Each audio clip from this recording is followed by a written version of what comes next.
സ്റ്റേറ്റിലെ വില്യംസ്റ്റൗണിലാണ് ഈ ഒരു നോഹാസ് ആർക്ക്, നോഹയുടെ പെട്ടകത്തിന്റെ റെപ്ലിക്ക സ്ഥിതി ചെയ്യുന്നത്. 2016 $100 മില്യൺ അതായത് 800 കോടി ഇന്ത്യൻ രൂപ മുടക്കി പണിതാണ് ഈ ഒരു നോഹാസ് ആർക്കിന്റെ റെപ്ലിക്ക. $60 ഒരാളുടെ എൻട്രി ഫീസ്. 17 വയസ്സ് വരെയുള്ളവർക്ക് $40, 10 വയസ്സ് താഴെയുള്ളവർക്ക് ഫ്രീയുമാണ്. അപ്പോൾ നമ്മൾ ടിക്കറ്റ് എടുത്ത് ഒരു ബസ്സിൽ കയറി വേണം ഈ ഒരു നോഹയുടെ പെട്ടകത്തിൻ്റെ അടുത്തേക്ക് എത്താനായിട്ട്. ഏകദേശം 1 കിലോമീറ്ററോളം ദൂരമുണ്ട് ടിക്കറ്റ് കൗണ്ടറിൽ നിന്നും. നമ്മൾ പെട്ടകത്തിൻ്റെ അടുത്തേക്ക് നടക്കുന്ന വഴിയിൽ ചെറിയ കൂടുകളിൽ കിളികളെയൊക്കെ ഇട്ടിരിക്കുന്നത് കാണാം. ഈ ഒരു നോഹയുടെ പെട്ടകത്തിൻ്റെയൊക്കെ അടുത്തേക്ക് നമ്മൾ നടന്നെത്തുമ്പോഴാണ് ഇതിൻ്റെ ശരിക്കുള്ള വലിപ്പം മനസ്സിലാവുന്നത്. ബൈബിളിൽ പറഞ്ഞിട്ടുള്ള അതേ വലിപ്പത്തിൽ തന്നെയാണ് നോഹയുടെ പെട്ടകത്തിൻ്റെ റെപ്ലിക്ക ഇവിടെ ഉണ്ടാക്കിയിട്ടുള്ളത്. ഏകദേശം 3-4 മണിക്കൂർ എടുക്കും നമ്മൾ ഈ ഒരു നോഹയുടെ പെട്ടകം മൊത്തമായിട്ട് കണ്ടു തീർത്ത് ഇറങ്ങി വരാനായിട്ട്. ഇപ്പോൾ ഇവിടെ നോഹയുടെ പെട്ടകത്തിൽ എന്തൊക്കെയുണ്ട് എന്നുള്ളത് കൃത്യമായിട്ട് മെൻഷൻ ചെയ്തിട്ടുണ്ട്. നോഹയുടെ പെട്ടകത്തിൻ്റെ എൻട്രൻസിലേക്ക് എത്തിക്കഴിഞ്ഞു കഴിയുമ്പോൾ അവിടെ ഇടതുവശത്തായിട്ട് നമുക്ക് ഒരുപാട് കൂടുകൾ കാണാൻ പറ്റും. പിന്നീട് അങ്ങോട്ട് മൊത്തം ഇതുപോലെയുള്ള കൂടുകളാണ്. ഇത് കുറച്ചുകൂടി റിയലിസ്റ്റിക് ആകാൻ വേണ്ടി ഇതിൽ നിന്ന് സൗണ്ട് ഒക്കെ കൊടുത്തിട്ടുണ്ട്, ഓരോ കിളികളുടെയും ജീവികളുടെയും ഒക്കെ. അതൊക്കെ കേട്ട് നമ്മളിങ്ങനെ മുമ്പോട്ട് പോയി കഴിയുമ്പോൾ നമ്മൾ ഒരുപാട് ഭരണികൾ ഇരിക്കുന്നത് കാണാം. വെള്ളം സ്റ്റോർ ചെയ്യുന്നതും പിന്നെ ഭക്ഷണം സ്റ്റോർ ചെയ്യുന്നതായിട്ട് ഒരുപാട് കാണാൻ പറ്റും. ഈ ഒരു കൂടുകളിൽ നിന്ന് എങ്ങനെയാണ് ഇതിൻ്റെ വേസ്റ്റ് പുറത്തേക്ക് എടുക്കുന്നതെന്നും എങ്ങനെയായിരുന്നു ഇത് ക്ലീൻ ചെയ്തതിൻ്റെയൊക്കെ ഒരു കറക്റ്റ് പിക്ചറൈസേഷനും, അതുപോലെ എങ്ങനെയാണ് വെള്ളവും ഭക്ഷണവും കൊടുത്തുകൊണ്ടിരുന്നതിൻ്റെയൊക്കെ ഒരു കറക്റ്റ് ഡീറ്റെയിലിംഗ് അവിടെ കൊടുത്തിട്ടുണ്ട്. ഒരുപാട് കൂടുകൾ നമുക്ക് കാണാൻ പറ്റും. അതുപോലെ നോഹയുടെ പെട്ടകത്തിൻ്റെ അകത്ത് പ്രാർത്ഥന എങ്ങനെയായിരുന്നു നടന്നിരുന്നതെന്നൊക്കെ എൻ്റെ ഒരു പിക്ചറൈസേഷൻ അവിടെ ഉണ്ട്.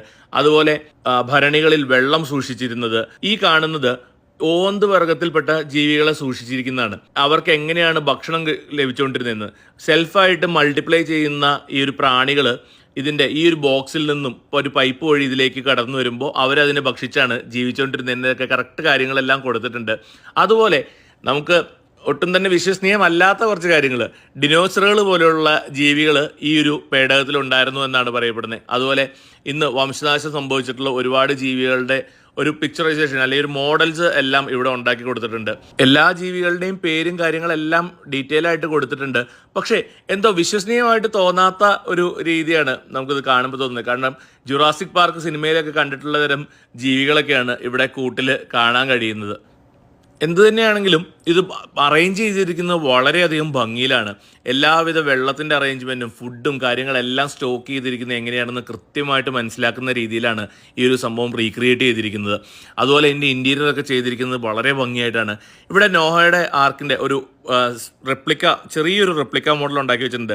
എവിടെയൊക്കെ എന്തൊക്കെ കൂടുകളായിരുന്നു, എന്തൊക്കെയാണ് സ്റ്റോർ ചെയ്തിരുന്നതെന്ന് മനസ്സിലാക്കാൻ പാകത്തിന് അത് നല്ല ഭംഗിയായിട്ട് ഉണ്ടാക്കി വെച്ചിട്ടുണ്ട്. എല്ലാവർക്കും കാണുമ്പോൾ തന്നെ മനസ്സിലാവാൻ പാകത്തിനാണ് അത് ക്രിയേറ്റ് ചെയ്ത് വെച്ചിരിക്കുന്നത്. ഒരു ഗ്ലാസിൻ്റെ മോഡലാണത്.